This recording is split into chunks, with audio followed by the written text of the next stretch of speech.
नमस्कार। आज का हमारा टॉपिक होगा कार्ल मार्क्स का द्वंद्वात्मक भौतिकवाद सिद्धांत। कार्ल मार्क्स जो कि वैज्ञानिक समाजवाद के प्रवर्तक माने जाते हैं। प्रश्न ये उठता है कि कार्ल मार्क्स को ही वैज्ञानिक समाजवाद का जनक क्यों कहा जाता है।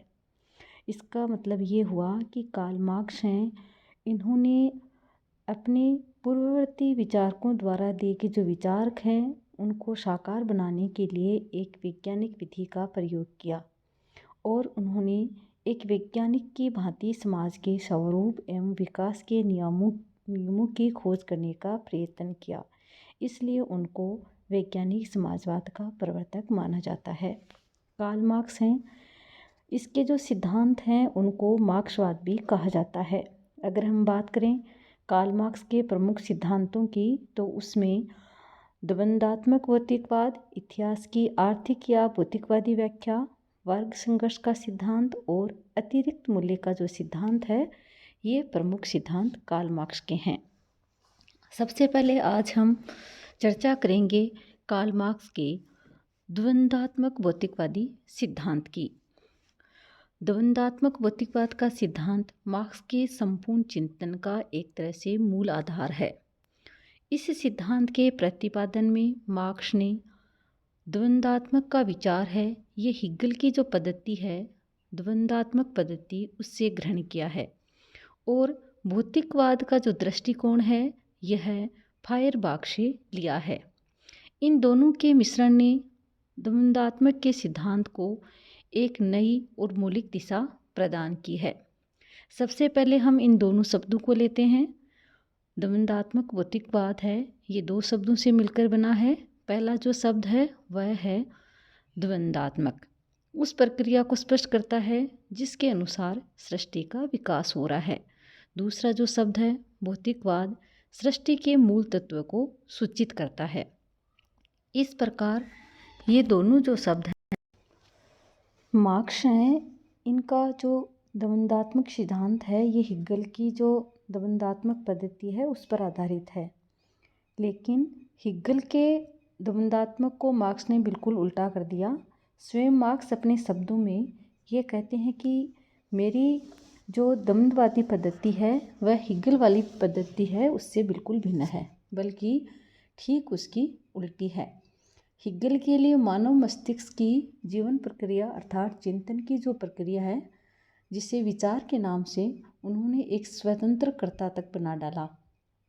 वास्तविक संसार को सृजन कर्त्री हैं और वास्तविक संसार विचार का बाहरी इंद्रियगम्य रूप मात्र है। इसके विपरीत मेरे लिए विचार इसके सिवा और कुछ नहीं है कि भौतिक संसार मानव मस्तिष्क में प्रतिबिंबित होता है और चिंतन के रूपों में बदला जाता है। यहाँ हम ये देखते हैं मार्क्स ये कहते हैं कि मैंने द्वंद्वात्मक जो सिद्धांत है वो हिगल से अवश्य लिया है, लेकिन बिल्कुल उल्टा है, क्योंकि हिगल हैं ये विचार को प्रधान मानते हैं, जबकि मार्क्स हैं ये विचार की बजाय भौतिक जो सिद्धांत है या भौतिक जो प्रक्रिया है, या हम ये कह सकते हैं कि भौतिक जो तत्व है उसको प्राथमिकता देते हैं। इसलिए मार्क्स ये कहते हैं कि मेरा जो द्वंद्वात्मक सिद्धांत है वो हिगल के सिद्धांत के बिल्कुल विपरीत है, या हम ये कह सकते हैं कि सिर के बल खड़ा है। अब हम बात करते हैं मार्क्स के अनुसार वाद है ये समाज की एक साधारण स्थिति है जिसमें कोई अंतर्विरोध नहीं पाया जाता। थोड़े समय पश्चात वाद से असंतुष्ट होकर उसकी जो प्रतिक्रिया के स्वरूप प्रतिवाद उत्पन्न हो जाता है। ये निषेधात्मक स्थिति वाद की अपेक्षा अधिक प्रगतिशील मानी जाती है। वाद और प्रतिवाद है उसमें भी अंतर्विरोध होता है और उसके परिणाम स्वरूप संवाद है उसकी स्थिति पैदा होती है। हम ये देखते हैं कि मार्क्स ने जो द्वंद्वात्मक भौतिकवाद है उसमें मुख्य रूप से वाद, प्रतिवाद और संवाद तीन जो प्रमुख विचार हैं वो उन्होंने रखे हैं। हिगल के द्वंद्ववाद के संबंध में मार्क्स ये कहते हैं कि हिगल है उन्होंने इस संपूर्ण जो प्रक्रिया है वाद, प्रतिवाद और संवाद है उसमें विचार को प्राथमिकता दी है, लेकिन मैंने विचार की जगह भौतिक जो तत्व है उसको प्राथमिकता दी है। जो मार्क्स हैं वो एक उदाहरण दे करके और जो द्वंद्ववादी जो प्रकृति है उसको समझाते हैं। उन्होंने गेहूं के पौधे का उदाहरण दिया है। गेहूं का जो दाना है वह वाद है। भूमि में इसे जब डाला जाता है, इसमें पानी दिया जाता है, खाद दी जाती है, तो ये अंकुरित होता है। और अंकुरित होने की जो प्रक्रिया है ये प्रतिवाद कहलाती है। अर्थात हम ये कह सकते हैं जब इस पौधे का विकास होता है तो ये दूसरा चरण है जो कि प्रतिवाद कहलाता है। तीसरा चरण पौधे में बाली आना और उसके पकने पर यही बाली गेहूं में परिवर्तित होती है और सूख करके ये जो बाली है ये सूख करके एक पौधा तैयार होता है। और उसके पश्चात गेहूं की जो ये बाली है ये संवाद कहलाती है और जो मूल जो पेड़ है वह नष्ट हो जाता है। इसी प्रकार जो द्वंद्ववादी प्रगति है उसमें एंगल्स हैं, उन्होंने गणित को भी लागू किया है। उनके अनुसार ए एक अंक है और ए के निषेध अर्थात उससे ए 2 हो जाता है और ए 2 संवाद है। संवादवाद और प्रतिवाद की तुलना में मात्रात्मक या गुणात्मक रूप से अधिक होता है। आर्थिक जीवन की जो विभिन्न अवस्थाएं हैं उनके संदर्भ में इस जो द्वंद्ववादी प्रक्रिया है इसको समझा जा सकता है। इस प्रकार हम अगर बात करें पूंजीवाद की तो पूंजीवाद है ये वाद है। सर्वहारा वर्ग के अधिनायकवाद की अवस्था है ये प्रतिवाद कहलाती है और साम्यवाद की जो अवस्था है यह संवाद कहलाती है। तो हम ये देखते हैं कि मार्क्स है उन्होंने अपनी जो द्वंद्ववादी भौतिकवाद का जो सिद्धांत है वह हिगल से ग्रहण किया है। लेकिन उनका ये सिद्धांत बिल्कुल हिगल के विपरीत है क्योंकि हिगल ने विचार को प्रधानता दी है और वहीं मार्क्स हैं उन्होंने विचार की जगह भौतिक तत्व को प्रधानता दी है। और द्वंद्ववाद जो भौतिकवाद जो सिद्धांत है उसमें मुख्य रूप से मार्क्स हैं उन्होंने 3 प्रक्रिया बताई हैं, वाद, संवाद, वाद प्रतिवाद और संवाद। इस प्रक्रिया के तहत ही संपूर्ण जो सृष्टि है उसका विकास होता रहता है। जैसा कि वैज्ञानिक समाजवाद के सिद्धांत में भी द्वंद्ववादी जो पद्धति है उसका प्रयोग है वो अलग अलग रूप में किया जाता रहा है। अतः उसकी परिभाषा का जो स्वरूप है वो हिगल द्वारा दी गई परिभाषा से काफ़ी विस्तृत हो जाता है।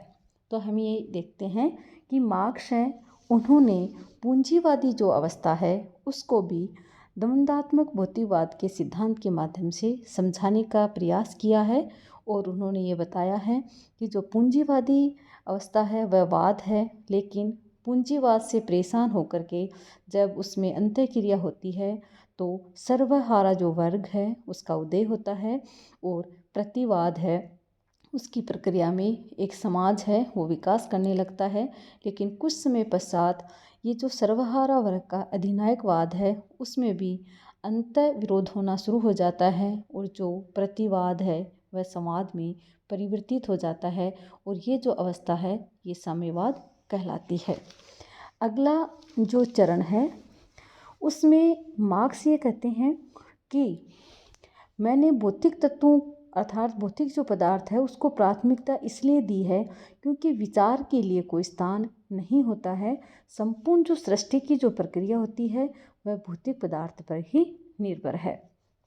उनका ये मानना है कि विश्व है वह एक भौतिक जगत है और इसमें घटनाएं या वस्तुएं एक दूसरे से संबंधित हैं। क्योंकि भौतिक जगत में परिवर्तन है ये निरंतर होते रहते हैं, अतः सामाजिक जीवन में भी परिवर्तन होते रहने चाहिए। इन परिवर्तनों का कारण कोई दैवीय सत्ता या ईश्वरीय नियम नहीं होते हैं बल्कि भौतिक परिस्थितियों का होना जरूरी होता है। इन भौतिक परिस्थितियों से मार्क्स का अभिप्राय एक तरह से आर्थिक संबंधों से है। मार्क्स के अनुसार पदार्थ अर्थात भौतिक जगत द्वंद्वात्मक पद्धति के माध्यम से अपनी पूर्णता की यात्रा पर अग्रसर है और उसके विभिन्न रूप इसकी इस यात्रा के विभिन्न पड़ाव हैं।